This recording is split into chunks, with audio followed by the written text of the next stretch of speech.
A Single Man of Large Fortune, Part 2. Arthur Bennet was among the earliest of those who waited on Mr. Bingley.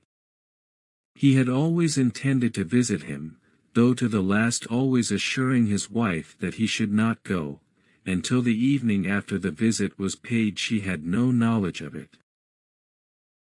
It was then disclosed in the following manner. Observing his second daughter employed in trimming a hat, he suddenly addressed her with, "I hope Mr. Bingley will like it, Lizzie." "We are not in a way to know what Mr. Bingley likes," said her mother, resentfully, "since we are not to visit."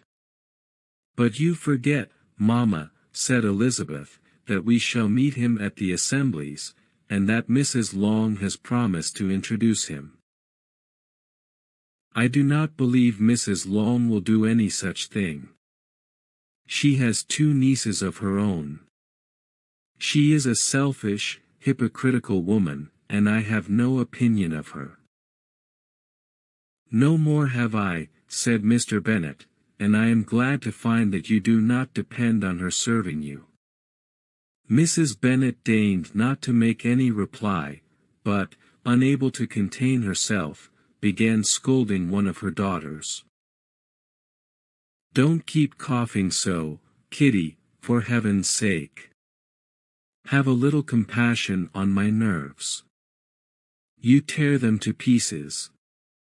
"Kitty has no discretion in her coughs," said her father, "she times them ill." "I do not cough for my own amusement," replied Kitty, fretfully. "When is your next ball to be, Lizzie?" "Tomorrow fortnight." "Aye, so it is," cried her mother, "and Mrs. Long does not come back till the day before, so, it will be impossible for her to introduce him, for she will not know him herself." "Then, my dear, you may have the advantage of your friend, and introduce Mr. Bingley to her." "Impossible, Mr. Bennet, impossible, when I am not acquainted with him myself. How can you be so teasing?" "I honor your circumspection. A fortnight's acquaintance is certainly very little. One cannot know what a man really is by the end of a fortnight. But if we do not venture, somebody else will, and after all, Mrs. Long and her nieces must stand their chance, and, therefore, as she will think it an act of kindness, if you decline the office, I will take it on myself."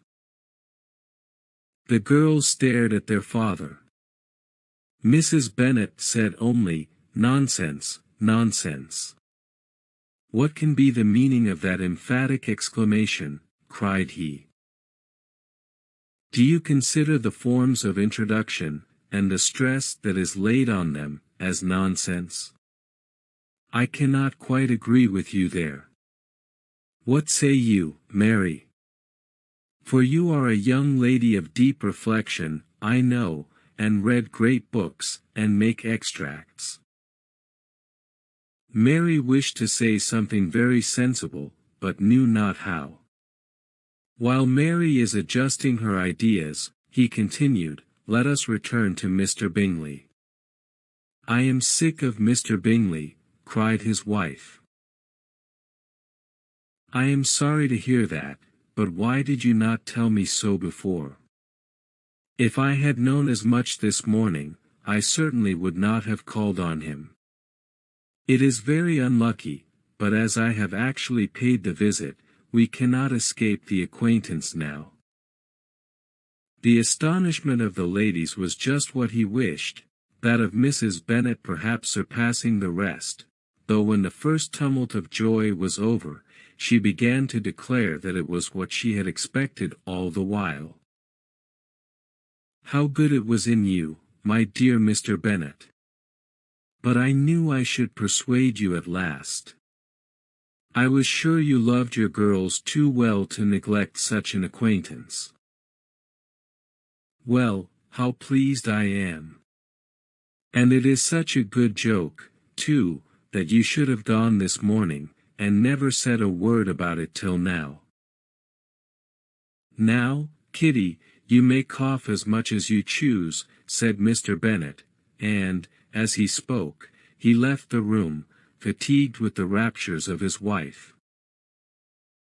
What an excellent father you have, girls, said she, when the door was shut. I do not know how you will ever make him amends for his kindness, or me either, for that matter. At our time of life, it is not so pleasant, I can tell you, to be making new acquaintances every day, but for your sakes we would do anything. Lydia, my love, though you are the youngest, I dare say Mr. Bingley will dance with you at the next ball.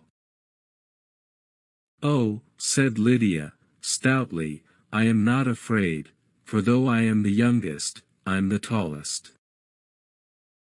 The rest of the evening was spent in conjecturing how soon he would return Mr. Bennet's visit and determining when they should ask him to dinner. Thank you for watching. Please don't forget to subscribe, like and share it with your friends. See you in part 3.